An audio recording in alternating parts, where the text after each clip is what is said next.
Jau pavisam drīz 23. aprīlī notiks tradicionālā lielā talka, kad organizēti iedzīvotāji tiek aicināti piedalīties un sakopt publiskas teritorijas. Protams, lielā talka notiks arī Liepājā.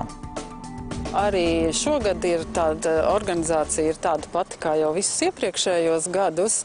Tā tad ir pilsētā teritorijas apzinātas, kuras ir piedāvātas lielā talkā sakopšanai. Kā vienmēr tās ir kāpu zona, tā ir ezera, piekraste, karosta.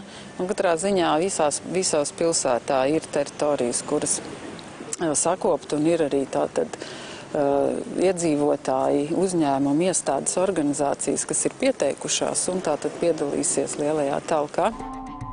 Liepājnieki turpina pieteikt teritorijas, un aktivitāte ir līdzīga kā citus gadus. Principā ir tā, ka aktivitāte, varētu teikt, ir līdzvērtīga arī kā iepriekšējos gadus.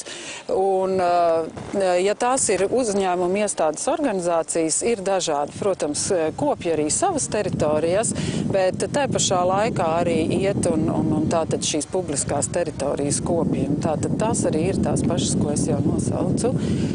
Kāpas, beberliņi, ezerkrasts, jā, tā kā tādā veidā.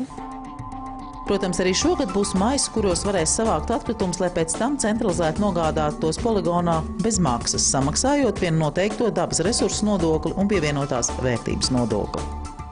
Pieteiktajām talkām tiks izdalīti atkritumu maisi, kas šogad būs baltā krāsā, un arī tāpat kā iepriekšējos gadus pa pilsētu tiks izveidots maršruts, un tātad savāktie atkritumu maisi arī tiks savākti jau iespēja robežās talkas dienā, un, protams, ja visus nevarēs paspēt talkas dienā, tad arī, teiksim, pēc talkas nedēļu vismaz tātad tiks savākti šie maisi.